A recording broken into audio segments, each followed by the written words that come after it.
There we go. All right. So I'm going to add myself and Marley up here.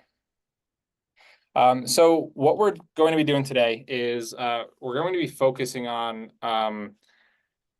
why we're here, right? I kind of put out a vague post for the most part in terms of, hey, I want to help you grow your business. I'm looking for 10 people, and there's about 10 people here, maybe a little bit more. There's about 20 people here. So thank you all for coming again. And the goal of today is to basically help you understand what we're trying to do and how we're trying to structure this partnership with all of you. And that's how we look at it. Like, we don't look at it as just, hey, go do this thing for us. It's like we look at it as a partnership. We want to make sure that we're giving you as much value as we can. And we also want to make sure that we can help elevate you and do deals together. That's the ultimate goal. We all want to do deals. We all want to make some money. We all want to, build a life and a legacy for our families and ourselves. And so we want to make sure that we spend the time understanding that that is the end goal, and how we get there is a path that we're going to try to lay out for everyone, and so you can all work with us. So really quickly, Marley, would you be willing to share a little bit about your background and why you are the perfect fit for what we're about to do? Perfect fit. Okay. Well, you're the perfect Yeah. fit. I'm just saying, it was. Yes. Just starting with the professional side. So I've been in the marketing and financial tech space for about 15 years, with 10 of those years being on the executive team. So I was the COO for a leading visual communications agency called KBS, and now it's called Material Plus. Where I led the team from a bootstrap startup to a successful exit and merger alongside our CEO. Our merger was managed by myself and one other COO, and it included bringing together 11 small agencies across data collection, human insights, branding, strategy, all of that great stuff, and basically everywhere in between. Most recently, I was a CPO for a fintech company, uh, a subset of fintech, which is called prop tech, so primarily real estate. And the company, at that company, my team and I grew our valuation from about 200 million to just shy of a billion in the first year that I was there. We also grew our footprint nationally while also growing our team to just over 7 times its size when I started. So, just like in a nutshell, I specialize in building, growing, and scaling companies from startup to pre IPO. And then finally decided it was time to just build for myself instead of building for these other CEOs and what their dreams and their big whys were. On the personal side, I'm originally from Southern California, spent a decade in Seattle, now living in Austin with my amazing husband, 5 kids, and 2 dogs.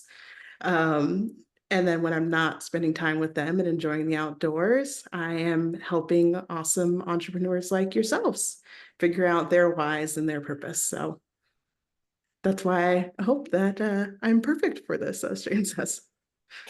And something else, like Marley's, I want to just point out as well that Marley helps people, and the way that she helps people is she actually is a consultant for small businesses and larger businesses as well. And she does consulting to help grow and scale businesses. So people in your communities, she has done numerous projects for people inside and outside these communities, and she is just an amazing resource for businesses and business acquisitions. Part of that merger and acquisition she talked about is just the fact that she's gone through it all. She knows the pieces of the puzzle and how to put it together. Um, so thank you, Marley, for introducing yourself. I really appreciate that. Yeah. So my background is in education. So I taught for about 13 years. And if you've ever had an elective class, like the tech classes where it's about digital media, graphics, or automotive, or visual arts, or engineering, design, CAD, 3D modeling. What else did I teach? HVAC, electrical, plumbing, HV, welding, all the fun things. All of those classes were always an elective class, right? So they had to choose to do that, and most people were told not to take my class because it wasn't academic, right? So my background is literally in selling my class. So I sold myself and my class for 13 years straight to high school kids, which is probably the hardest people to sell anything to. And so in terms of like going away from the norm, right? because this is what I'm supposed to do. I'm told to do this, that kind of thing.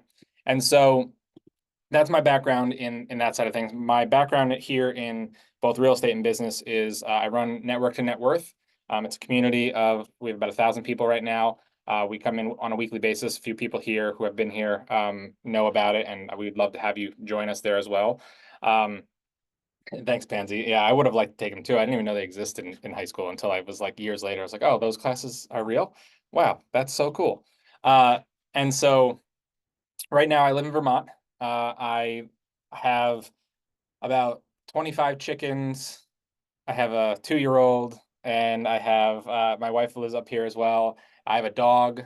I have a couple deer in the yard, a groundhog we found the other day. You know, a lot of turkeys all the time. And then our neighbors have cows and horses and things like that. So it's a really smaller community. We're very I was gonna say down to earth, but that's not the right word. It's very close knit, right? It's a very um, back to basics kind of community, which is a lot of fun. So when I come out here and I work with everyone out in this community and what we do here, I really want to make sure that that feeling is exemplified in what we do on the daily, right? I want to make sure people feel welcome. I want to make sure people feel like they're part of this. And I hope that you'll, become comfortable and be part of what we're trying to build here. Because like I mentioned with high school students, anyone ever see the skit on SNL where they did like he was the substitute teachers in the room and he's trying to say the names and he's like saying it all wrong. He's like Aaron, he's supposed to be saying, he says Aaron. I literally did that with my students every single day, every single first day of the year for 5 classes or 7 classes, however many I had. And so by the end of the first or second class, these kids thought there was something actually wrong with me. And the reason I did it was because I wanted people to feel welcome. Because if this is the model of the dumbest thing you could do, then you need to be able to, then you should feel welcome enough in my classroom. So I want you all to feel welcome. I want you all to be here, be part of this, and I hope you do. So that being said, I'm a leader in multiple different communities. Marley and I have been together, like she said, for about 3 or 4 months right now, and we really love just giving back and helping bring value. So I really hope you feel that when we leave here today, and throughout the whole thing. So first things first, why are we here, right? Like all of you saw something. Can I get some feedback in the chat? Like just throw a text in there. Tell me why you're here. Like, are you here for, I know I posted in the Gator group, Protege, Sub 2, like what is the reason you came? Is it because you want to buy a business? You want to help support and fund businesses? Like what is your goal? And I would love to see that in that chat just to get a better understanding of where we're at so I can make sure that we're all on the same page. Cool. Courtney wants to buy businesses, business acquisitions. Can you say the name? Is it Kaipo? Yeah, what's up, man? Kaipo, got it. Yes. All right. I always try to make sure I get names right. So Yes. yell at me if I don't, please. And Marley's really good with names too. She's, being in the corporate world. So important. Yeah. Marley gets a lot of, she has the feels when People mess up my name all the time, and it's really simple. I don't know. it's okay. Yes, it's okay. Awesome. So we've got a lot of people curious about what it's about. So Mark, you're curious, cool. Business acquisitions, make an impact, give value. So this is great. So everyone's here basically around buying businesses or around something tangential. Buy business again, multifamily. Alice, that's great. That's the world we're in. We also are going to be putting on another series for multifamily as well. So we're going to be doing 2 sides of things where we're going to help you grow those 2 businesses because those are the 2 worlds that Marley and myself are in. We're in business buying because of Marley's background, and we're in multifamily because of Marley's background. It's another business. It's not, when you think of large multifamilies, you're just buying a business. There's the same systems, the same teams, the same high end things. So really excited to help everyone out and grow that. So what I want to talk about today is business acquisitions. Talk about how and what we envision this to be, because we envision this little series to help you find deals, acquire them, and grow those businesses. That's the goal around buying a business, right? You don't just, for us, we don't look at businesses right now because we're looking for cash flow. We don't look at them as pet projects. We look at them as, what is it making now? How can I get that business and how can I grow that business? If it's not profitable day one, you don't want to touch it because does not make sense to go into something and have to fight to bring it up. Now, a year and a half, 2 years from now, when we have a lot of cash flow and things are like, oh, cool, that's going to be a great bolt on. And we'll talk about what bolt on and roll ups are and things like that of what business acquisitions are. When those things come up and we're like, oh, we want that one piece of technology in this business so that we can add it to this business, that's when you go ahead and buy businesses that might not be cash flowing. But you never, ever, ever want to buy a business that has negative cash flow or zero cash flow or less than, Marley, what number are we looking at minimum? I mean, if we're talking creative per se.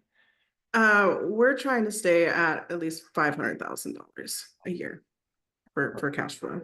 It's just easier to scale up from that point than below that threshold. Yes, absolutely.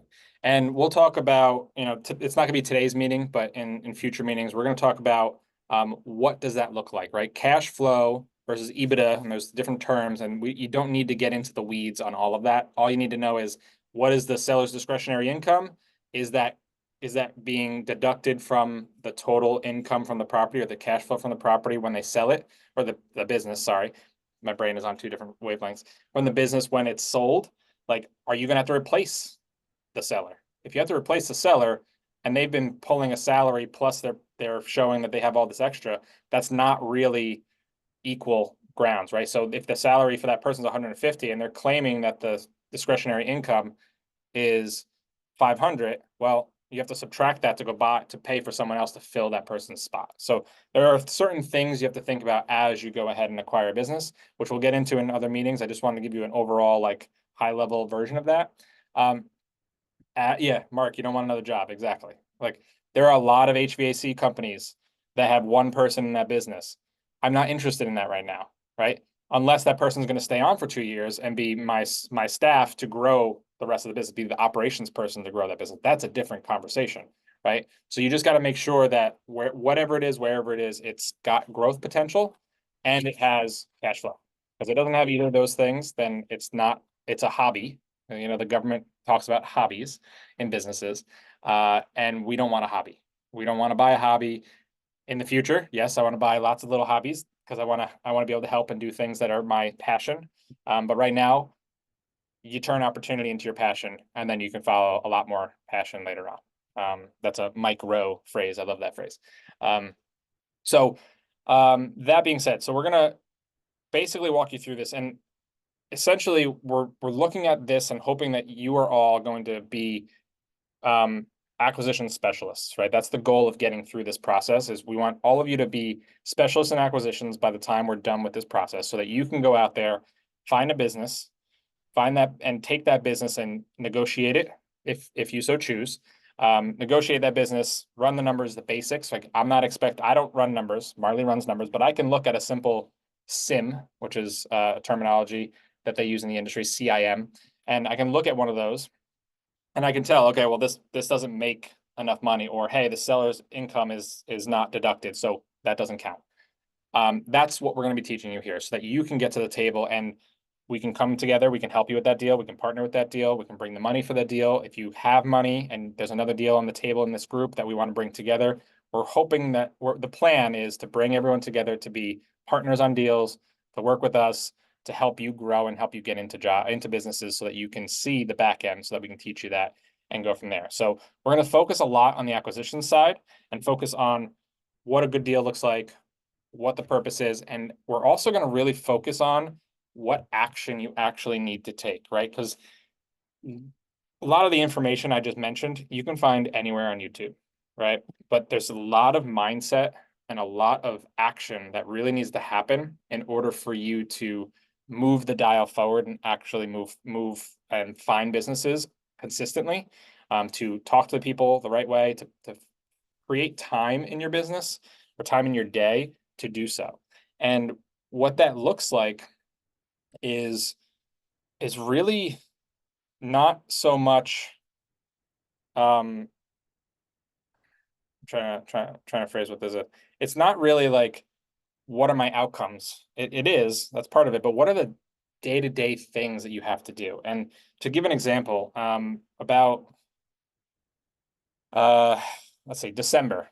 In December, myself and a partner of mine, Amber McCullum, if you know her, her and I raised $1.2 million in 48 hours. Didn't just happen overnight. Didn't just say I put out a post on day one and it happened. There was a reason and the way that I was able to get to that point. And the way that we did was I spent about 6 months since June of last year building a community, building a name, building a brand for myself, using social media, which is the best and most free version of business card you can imagine, right? Like if someone needs to know your credibility, they come online and they look you up. You have a public profile. They see who you are. They see you're talking about stuff. They see you're doing things. That is the biggest way to go ahead and make sure that people know you're serious and want to do deals with you. And so I spent 6 months building a community, cultivating something. Pansy's been part of it for quite some time. Thank you, Pansy. And the version of what I did was I created that brand, let's call it. And I was able to take that and I was able to say, hey, I'm looking for this. And people came to me instead of me chasing people, right? And so what we want to do here is we want to be able to show you how to go about your day and make relationships, build relationships, and find those people that want to work with you. Because Marley and I have had numerous meetings where if we don't like the way the interaction's going, I do not want to do business with that person. And it's not just like you didn't say hello to me the right way. It's, you know, when you see someone's energy in a room and you have conversations, you know when you don't want to work with that person. It's just you don't mesh, something's wrong. It's all values. value. Your values at the most foundational level. They just don't resonate. And that's okay. Yeah. Yeah. And the biggest way to find out who you're going to resonate with and whose values and who you're going to work with is volume. And the reason I say volume is because if you're going out there and putting out one post a day or one post a week, it's probably more like it. One post a week or a month or a year, depending on who you are, right? You're not going to build those relationships the way that needs to be done. So our goal here is to literally show you a roadmap on how to start from zero to getting a business. And the way to start doing that is to network. It is literally networking, networking, networking. So how many of you have do time blocking? Anyone here do time blocking? Raise your hand or in the chat. Somewhat. Okay, cool. So we've got a few people who do, they somewhat do, they don't. Okay. Could someone who's doing time blocking, can you tell me what the difference between before you were doing time blocking to now? How does it feel and what is it like? Mark, Kimberly, anyone else who would like to share? I can share. So All right. I started time blocking because I needed to have time slots where I can focus on my work. Because I was in a lot of meetings, had a lot of phone calls where I just got dragged out from my train of thoughts, right? When I try to do something or get something accomplished. And so I started to organize my calendar like where I have focus time and where I have conversation time. So that's what I do. Awesome. Awesome. How about anyone else? Is anyone else going through? Kaipo, you mentioned, I saw your little thing, more productivity. Tell us a little more. So probably the same thing. I mean, I've been time blocking for years. I mean, I come from a different background. I come from Hawaii, but I currently live in Scottsdale, Arizona. I scaled myself out of my business in Hawaii last year and got into investing. So I'm in sub two, and Gator. So, I'm still fielding everything that comes through my CRM. I have my morning routines, and I mean, you have to. It's like getting hit in the face with a fire hose every day, right? You have to, time block to make sure I can get everything done. And you can't, like, I can't get everything done in a day, but I can get just my priorities done daily and maintain and, I also run my businesses off of EOS, right? So, you know, the book traction and all that, so that's one big help. Like my whole team is, we're structured on that system. And that kind of, you know, taught us how to be, identify our priorities and so on and so forth. But time blocking is essential for sure, yeah. Yes, absolutely. Yeah, it's absolutely huge, right? I mean, if you don't time block, I mean, how many of you find yourself just doom scrolling on your phone every once in a while, or 80% of the time, right? It's so easy to get distracted. Kaiba, thank you so much for sharing that. I really appreciate it, because you're right. Like, you can't scale without controlling your time. It's just not possible. And so part of what we're going to talk about is time blocking at some point. One of the phrases that I really like is, and I'm not sure where it came from, is um, basically like, how many times do you wake up in the morning and you're just like, oh, huh, I'm awake. Look at that. That's a surprise. Oh, I didn't mean to do that. Right? Like, stop waking up on accident, because you wake up and you don't have a plan for your day, and you're not, because you're all business owners, right? No matter how much you think that this is just an investment vehicle or whatever, like, you own a business. Otherwise, it's a hobby, right? And if you don't treat it like a business, and if you don't treat your time like the CEO of your business, you're not going to scale. You're not going to move forward. You're not going to buy your first property or buy your first business. It's just not going to happen, because you're not taking the action that's necessary. And I can't imagine, I used to do it. Like, I can't imagine now waking up and not knowing what I'm doing today. I just can't. Like, if you, and I'll show you my time blocking in a little bit, but probably another day, because it's terrifying. But if you like the mindset change that you have to make in order to understand that you actually need to put step by step plans in place. And I don't mean knowing the end goal. I just mean, I know that every week I need to post this many times. I know every week I need to network with this many people on a daily basis. I know that, there you go, Mark, one who fails to plan Yes. plans to fail, right? If you don't plan to move your business forward and you don't plan to move your life forward, it's the same thing. Like, I have friends from high school. I'm sure you all have a very similar situation where you have friends from high school who are still hanging out and partying on the weekends, on Tuesday nights, on Wednesday nights, and they're just not doing the thing that needs to be done, and to get themselves out of the situation that they're complaining about all the time, right? And that's fine. There are people, like, there's 98% of the world live like that. And there's a fantastic book in terms of mindset of yourself and your business and your life. And it's called Outwitting the Devil by Napoleon Hill. And the book it's an interesting, you got to get past the first part, because it's very, like, he's setting the stage and talking about his history, but then he actually is interviewing the devil. And the book talks about how 98% of the world has fallen into the drifter mindset, and they just drift through life, and like, they're born, their parents teach them the drifting that they knew, and then they get stuck in the cycle of continuous drifting over and over. And drifting meaning, like, they don't have a direction to go. They're just living day to day, like, oh yeah, right, I'm going to go here today, or I'm going to do that. I'm not going to make plans for anything, other than small social events, let's say. But if you're doing that, you have such an opportunity to really do great things.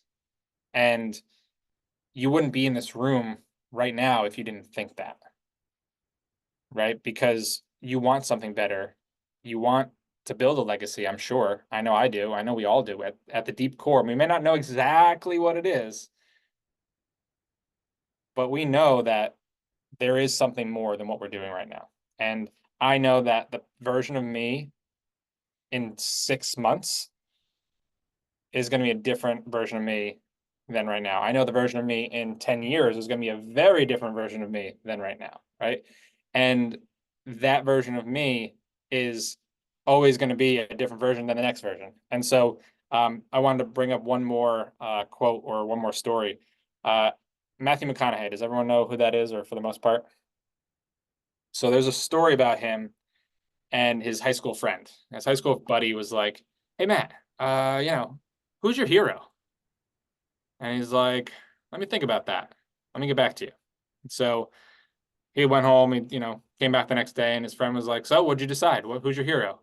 And he's like, me in 10 years. And so his buddy was like, okay, what do you mean by that? He's like, well, that's the version of me I want to be. That's my hero. And so his buddy came back 10 years later, and he asked him the question, like, so did you get to be your hero now? He's like, ask me again in 10 years. And that mindset of always not Moving the goalpost. well, it's not moving the goalpost in a bad way, right? It's moving the No, it's goalpost. positive. Yeah. Yeah, because like we think of moving the goalpost negatively sometimes, right? Yeah.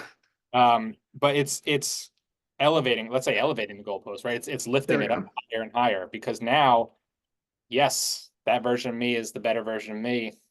I don't know where that person is yet. I don't know who that person is yet, but I'm going to visualize, I'm going to work towards it. And if you don't start working towards it now, today, you're not going to get to it. And there's a lot of talk, and Marley, you know this talk about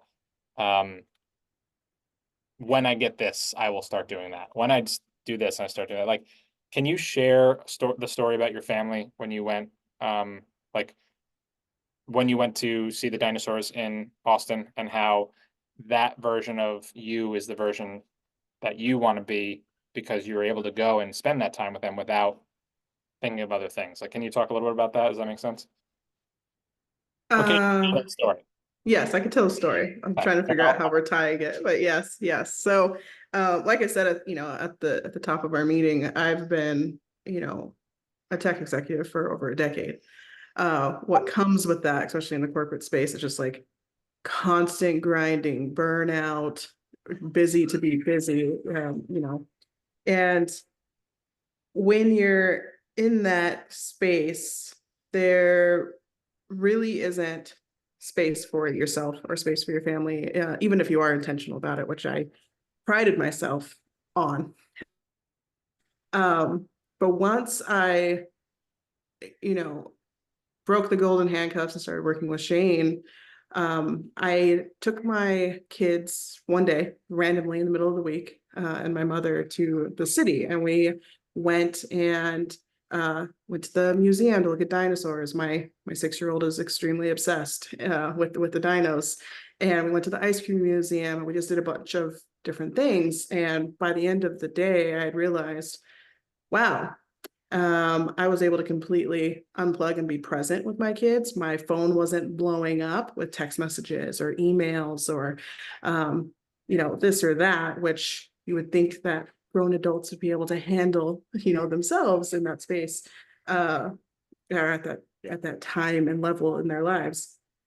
I was actually able to be present, and that is because I am now in a situation where I can trust that my business partner has my back.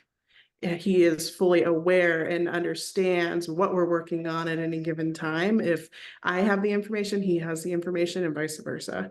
So I'm trying to figure out how to like tie this back to productivity, but yeah, so being able to do that, be fully present, and then know that everything was still moving along at the pace that it needed to, and back at work, back in the office. And then when it comes to like a better version of myself, I thought that I was the person that I was in that moment as a leader, as a mom, 6 months ago, but it wasn't the reality. It wasn't the reality until now. And then hopefully just continue to improve day after day. And I guess the way I was looking at that was, you were very intentional because you're in a space that you can be. You're very intentional about your time, right? You work many, many more hours during the week, but you want to be that version of Marley. Yes. And that version of Marley has to start now. You have to be intentional with your family. You have to be intentional with your partner.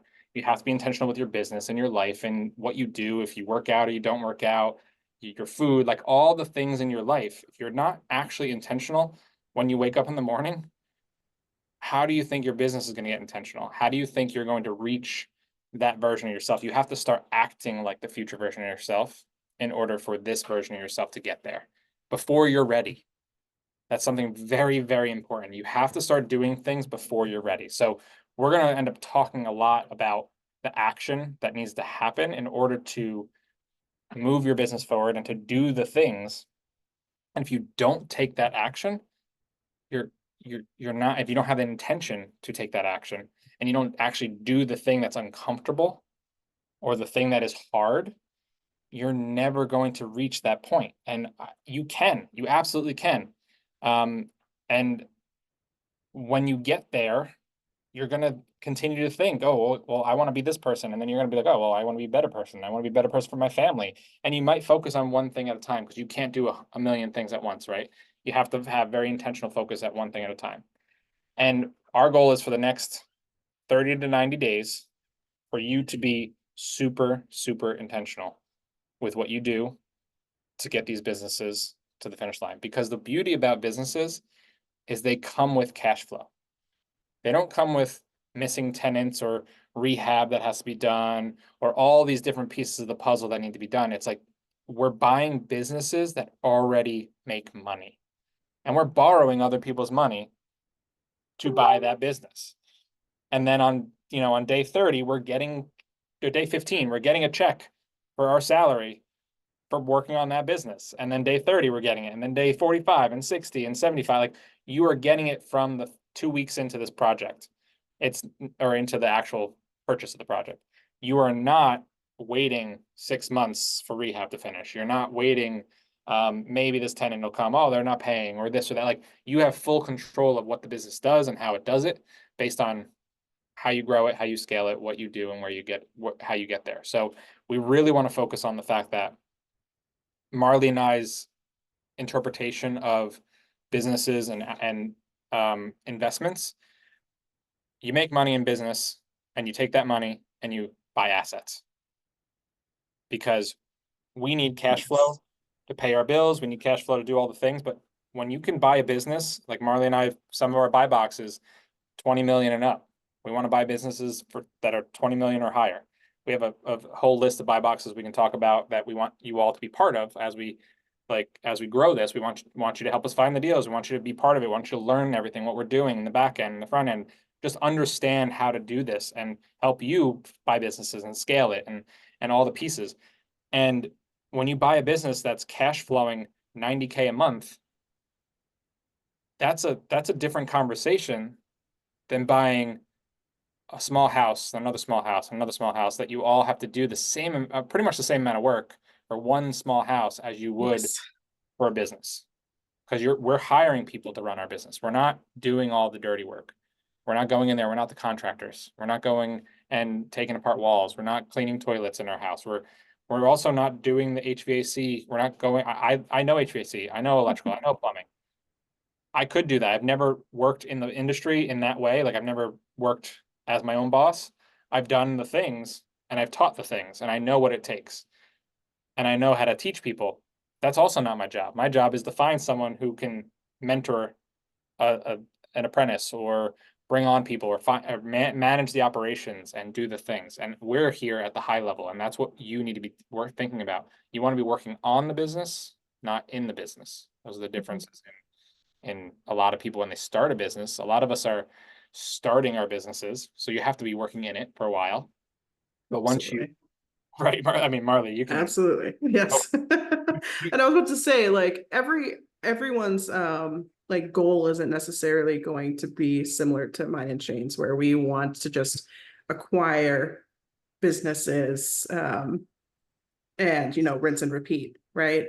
Some people may want to find something that they're passionate about that cash flows well, and they can step into the owner operator position, and that's totally fine too. It's just there's so much more opportunity and potential in business buying is what we want you to walk away with and hopefully decide to continue the journey with us on. Because just as Shane said, if you're able to get cash flow through a business and then go turn around and buy assets, which helps you in a variety of ways, from passive income to tax depreciation and all of that good stuff, like that's the way to do it. It's also the fastest way. The fastest way to grow your wealth is through business acquisition. I know a lot of people think it's real estate, but it's actually businesses. Yeah. And yeah, and right now, and Mark, thanks for sharing this, right? If when your goal is big enough to be scary, then you can see it change your life, right? And it's 100%. Absolutely. Thank you for sharing that, because yeah, that's like, I've been aiming for this big thing that 12 months ago when I told my wife, like, oh, we started talking about money in the millions. And she's like, what? And now I talk about it like it's pennies, right? Like it's cash, like just in the couch. Not that I have all those millions yet, but like the conversations are normalized instead of it being this unknown thing. Because I grew up in a family that my father was an electrician. His biggest salary year was, I don't know if he ever broke 100, and that was him working, double time, right? Or and so when you can have these conversations that you can normalize them, and you're not, no offense to anyone here, but you're not a Dave Ramsey's person, and you understand the value of credit and the value of Leverage. I like people smiling that well. Yes. And leverage, right? Like I have family, my in-laws, they're all about Dave Ramsey, and they have their house hacking their house. They have a huge house and they rent out rooms, and then they're also, this is a cool one, they're doing Swimly with their pool, but that's like people in their life all day, every day. And I'm just like, I can't, like, I don't want any of that anymore. Like we did that, and that's fine to get started, right? And just for me, it's like, we're at a point where we want bigger and better. And the way to get there is to leverage things. Like we're talking about taking a HELOC against my property that's, almost paid off. And I'm going to, at 2% interest. And now I'm going to take a HELOC for 10%. And I'm like puking because they're like, oh, but that's almost done. And I guess I'll just do it anyway, because it's leveraging what's there, right? So kind of a side tangent, but what I want you to really focus on in the next coming weeks, and we're gonna really get into how to do this stuff in the next coming weeks. The first thing I want you to think about is when you are going into a conversation, the reason you are all here, you should have a plan, a goal, and an expectation of what you're getting out of this, right? If you're going into a meeting with someone, right? Let's say you set up a meeting with someone who has a business, and you talk to them and you don't even ask them if they want to sell. Do you think that hour of time you got to know that person, or didn't even ask them how much they wanted, or didn't even ask them, what they need in order to move on, or what they don't want, or what, like, if you don't actually get the information to move that conversation forward, do you think that that was a good use of the one thing that you can never get back? The most valuable thing in your life is that time. Quick story. I told Marley this the other day. My wife and I were dating in college, and growing up, my mother was always late for everything. So people would tell us to be there an hour early, and we would get there 10 minutes late to the real time. And so I grew up my life thinking that time was just, all right, cool. Like I'll show up when I show up, and this is more important. So my wife and I, when we were dating, she said to me, she was like, one day I came back, I was like 2 hours later than I was like, yeah, I'm heading out now. And then I got into a conversation with one of my friends, and we did this, and then we were working on this project, and then this happened. And it was like 2.5 hours later. And she just like, I got there, she's like, don't do this again. I was like, what are you talking about? She's like, it's the only thing that I cannot get back. And if you don't respect my time, then how do I know that you're not respecting me if you don't respect my time? And that interpretation of it totally changed my outlook on that. And ever since then, I have not been late, except for today. Sorry. I've barely been late to things, and events, events that I used to go half hour, 45, hour and a half late to, I'm the first one there now. And, it's been 15 years in the making, but still, when you really look at other people's time and your own time as something super valuable, when you go into a Zoom meeting with someone, like for me, my first meeting with someone, it's 15 minutes. I'm straight to the point. How can I help this person? How can I give you value? If I ask them what they want, what they need, how can we do deals together? How can we make something happen? That's why we're here today. That's why a group of you are here versus me having one-on-ones with you right this second, right? I want to make sure that we align and make sure that you're going to take action and I'm going to take action. I want you to believe in the fact that Marley and myself are here to help and to move the dial forward, like we're here to do business as well, right? We want to make Absolutely. money as well. We want you to succeed and we want you to grow, but we're also here to make money. So the goal is to do stuff together, right? And we have to vibe together. Like we have to understand that, you know, we're in this for everyone, you know, and that is why we're doing this. We want we want communities to really grow. We want to be able to give you as much value as possible. And in order to do that, we need to be very intentional about how we use our time here, right? We've got 10 minutes left. And at 6 o'clock, I've got to go home and spend time with my family. Like that, I've got timelines in my day. I've got an hour blocked out for lunch with my wife on my time blocking. Depending on the time of year and what, you know, if we're doing sprints in our business or not, like we modify that. But I literally time block time with my family. It's on my schedule. And if you don't do that, you're doing them a disservice, right? Like my daughter is 2 years old. She's only gonna be two once. I'm only gonna be a father of a 2-year-old one time, or that 2-year-old one time. We got another one on the way, so I didn't share that before. But you really, really need to look at all the pieces of your life and all the ways that you're going to work on your business and work on other businesses and really figure out how are you going to save the most time and be the most intentional about that time. And so we want to focus on that in the next week and really tie that down to what you should be doing. And so there's a couple, yeah, Michael, never thought about that, right? It's interesting. It makes sense to time block your family because 100%. yeah, I know Marley's done it. You I have to. Yeah, I've got 5 of them, so right? yes. Yep. Yeah, and Mark, same thing. Like you were looking at things with just businesses that you could afford, right? We're now a group, we're a collective group that we can all get a chunk of the business by coming together, putting our resources together, right? 2 girls, nice, Mike. My baby's 21. Oh my goodness, don't even say that. Mine's 2. Please, Melinda, Oh my goodness. don't start. I don't want to know that. I do want to know that, but I don't know what my kid is like at 21 yet. She's too small. 9 and 11. Nice. Mark, how old are your kids? Anyone else have kids here? Who else has kids? Twins with 8 and a 15-year-old. So exciting age. Yeah. Oh my gosh. Awesome. Another twin parent. I have twins too. They're Oh, they're only really? one. Yeah. We went Crazy. for the 4th and we got a bonus. Jackpot. Yes, yes, very much. Oh my gosh, look at all these. I love this. I love this. And for those of you who don't have kids, don't feel left out. It's okay. We were all kids at one point. So like you can be our community kids. It's fine. So I love that there's some, oh my gosh, look at this. 1, 2, 3, 6 kids. Oh, Kaipo beats me. He's got 6. Yeah. Pansy's got grandkids, so she's winning. Oh, yeah. She's ahead. Oh my gosh, I love it. It's so funny. I've never been so excited about a bunch of children before. I mean, like my dream is like, so we have three families in my friend group who's a bunch of farmers. Like we play this game, we play farm ball, which is volleyball on a friend's farm. They've been doing it for 35 years. And it's literally you go on the volleyball court and it's like on a hill, so it's like slanted sideways.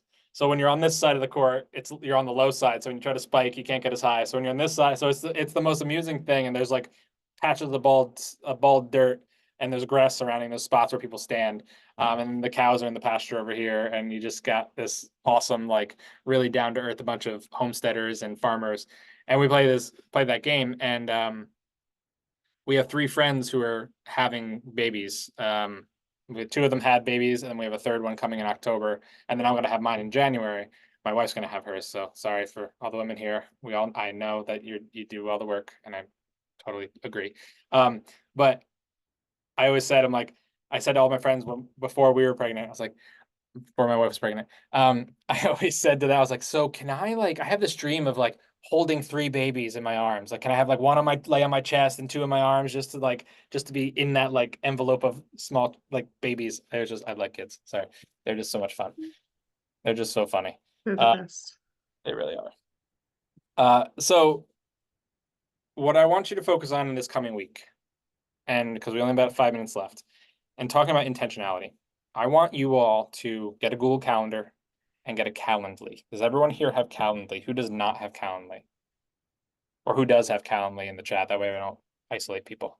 So if you have Calendly, just give a thumbs up or a me or a yes. If you don't, please share that as well if you feel comfortable. That's fine because we're learning. So if you do not have a Calendly, you need to get one.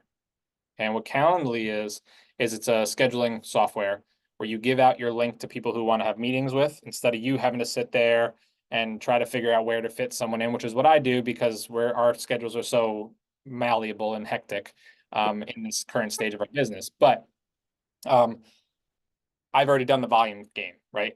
And the volume game is still there. There you go, Mark. And look at that. And Mark just dropped his Calendly, which is a genius idea because he's in a meeting with about 20 people and he's saying, hey, who wants to network, right? So that is a perfect way to share your information, right? So, which I learned from you. Yes, thanks, Mark.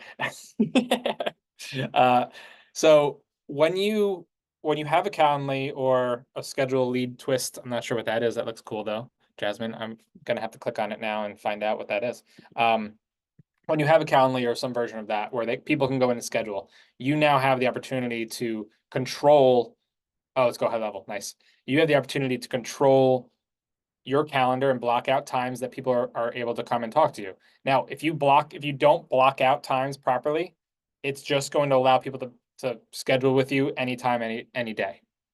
So just be aware that you have to actually do a couple setup pieces with that. I would recommend going in and just doing whatever, time after work that you have available. And I want you to be networking with, in the next month, this is a goal for the entire month. I want you to spend this next entire week, networking with people who are either looking for businesses, buying businesses, or who have a business to sell, including brokers, including bird dogs, including anyone that is in the business world, but be very intentional about who you're networking with, right? You want to network with 25 people. I want you to talk to 5 people a day for the next week. I want you to fill up the calendar. Your goal for the next week is to fill that calendar up to fill for the whole month. That is the only thing you should be doing right now. Because again, I mentioned volume. Volume is the way out of every situation that you're going to be in.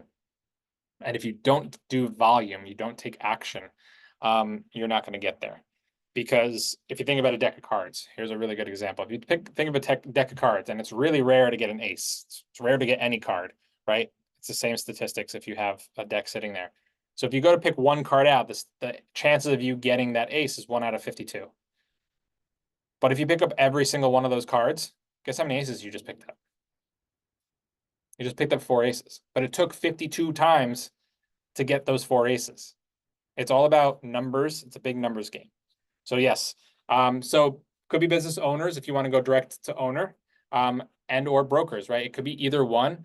I do recommend if it's hard to find business owners right this second unless you know someone. So if you want to start asking around in your friends and family group to see if anyone knows someone, a really, really great way, if you have anyone who's a CPA, to have them ask them if they know anyone who's thinking about selling their business or who's about to retire, or who might consider, but someone who has positive cash flow, and they're going to know basic numbers. They're not going to tell you it all, and just ask them to connect you, because that's a great way. And that's one of the ways that Marley and I find a lot of our deals that we're working on right now is we have a community of CPAs that do bookkeeping and that do taxes for people who run businesses, and they have a direct line to those to those businesses. So I would recommend both brokers and I would recommend CPAs. Those are my 2 main sources. Marley, do you have any other sources for that? No, those are the big ones. For direct to seller, it's more so about getting into your community and talking to folks in the places that you like to frequent often, or letting your friends know that this is something that you're thinking about, or other people in your network, and it kind of spreads word of mouth. But yeah, the 2 best ways is brokers and CPAs. Yep. And right now it's mainly about building a relationship. Yes. Finding out what they need and what they want. If they say they want to sell their business, great. Take down their info and let's chat. Let's figure out how we can communicate, how we can talk, and how we can move to the next step. Right now, it's step one, right? We want to bring you into this piece by piece. Okay. We don't want to just say, go do all the things. I want to set you up and say, all I want you to do is fill your schedule. I don't want you to have meetings yet. I want you to fill your schedule for the rest of the month. Do not have a single meeting this week. I just want you to fill your schedule for the rest of the month. So go into Calendly, block out for the rest of the month. I want you to have 5 meetings a day. And move that forward. And if you have relationships with people already, Marley, can you give a very high level view of what companies we're looking at? And maybe what we'll also do, folks, is we'll send out a buy box to you all, so you have access to what we're looking for. If it's creative or if it's not creative, if we have financing for it, we'll give you a buy box so you all have that. I'll send that in an email. If you all put your email in the registration, I'll make sure I get that to you. And I'll also continue to send you emails about the future meetings that we're going to have. That way you're on the list so you can see that. But we'll send out a buy box. The high level, Marley, what are we looking at right now? Yeah, so at a high level, when we're talking about like brick and mortar businesses, we're looking at construction and home services, manufacturing, HVAC, plumbing, electrical, all that great stuff. And then for online or like virtual businesses, think tech, so tech, SaaS, even gaming or marketing. One of the key things for those types of businesses, though, is that their tech needs to be built in-house. It can't be like a white label of a white label, trying to tear that ball apart, that ball of yarn. It has to be something that they truly own and have built. Cool. Is there any questions on just that right now? Pansy, what you got?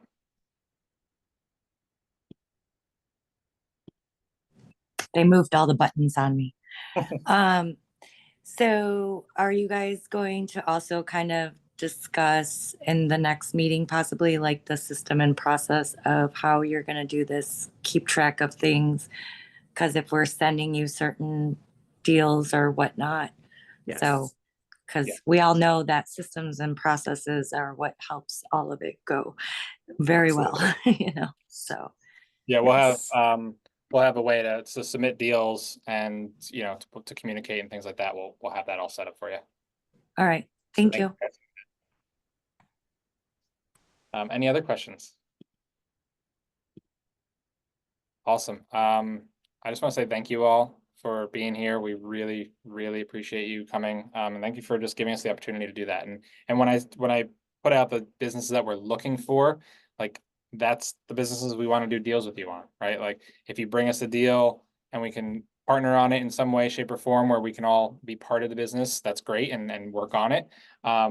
If it's, you're bringing it to us and we're compensating you for it and giving you the back end so you understand how to work the business to learn that way, that's another opportunity. So there's multiple. If you have money that you want to bring to the table, or you have people with money, there's so many ways that we can kind of put the pieces together. And we really, really, really want to make sure that the goal is to bring business. So your goal right now is 25 people a week to talk to and fill up your schedule. That's all you're doing this week, is filling up your schedule for the next month. What I'm also going to do is I'm going to send an email to you all with the link to this video so you have access to it, as well as that buy box. And Marley, I think we're also going to share some of that broker. The master spreadsheet with like all of the website locations. Yeah. Yes. So we have a sheet of like hundreds of websites, so that you can start reaching out directly to individual brokers and things like that if you'd like to do that. Okay. We'll talk next meeting. Again, this is just setting up meetings for the future. Right now, you don't have to talk to anyone. If you do and you want to start that process, that's great. But the goal is to just fill up your calendar with business sellers, business buyers, business finders, and brokers. All right. That is your goal, and PMLs as well. Yeah, that's investors. And you bring money and we get the deal going. Like there's so many people, like we're doing a deal right now where we're partnering with someone, they're bringing all the money to the table through their PMLs. we're bringing the deal and the resources in the back end of the business, and we're partnering on this deal, and we're splitting it evenly across all boards because they brought all of the money for that deal. So it's going to be there's so many different ways we can partner up, and they're also going to be part of the business in other ways as well. So we just want to give an opportunity to everyone. That's really what we're here for. So if you have any questions, feel free to reach out to Marley and myself through Facebook, through my email. If you want to write this down, and Marley's email, you can reach us at info@creativeRootsHoldings.com. And Marley's going to drop that in, it looks like. Yeah. See here, she's really good at this stuff.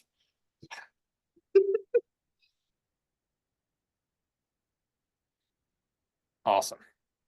Thank you, everyone. If you want to grab that email, I'll also make sure when we send out the email, it'll be on that. So all of you, if we put your email in there, we'll have that, and everyone to register for this will get the same information for next week. I believe the link is the same for next week. If not, to register. If not, we'll just make sure it's in the next one. Okay. Thank you all for coming. There'll likely be more people joining up next week, so there might be some repeated questions. Just to give you a heads up, sometimes that does happen. And I'm going to try to take it. We're going to slow roll it into that and talk about what we did this week, and just keep, reflecting on this week and then going back. So could someone all of you just really quickly put in the chat what your goal is this week? Your only goal is one thing. What is that one thing to do? Connect 25 conversations per week. Schedule them for the next month. So that's 100 conversations in the next 30 days. Marley is having an aneurysm right now, I but know, my introvertedness. yeah, no, we're not talking hour meetings. We're talking 15 minutes Yes. to get a conversation. So the brokers and the people, and they understand who you are. You're scheduling 100, 25 a week, 100 for the month. Fill that schedule out, and just get that filled out so that you're ready starting next Friday to have these meetings over and over and over again. If you have them in between, that's fine too. But the goal is to go on Facebook, to go out there, to go on find brokers, to find people, to make yourself visible on Instagram and Facebook, or just on Facebook is really where we would focus right now. But make yourself visible and get those meetings scheduled. All right. Thank you all. I really appreciate it. Thanks for giving us this opportunity to be here, and we really appreciate you. See you next week. Bye, everybody. Bye.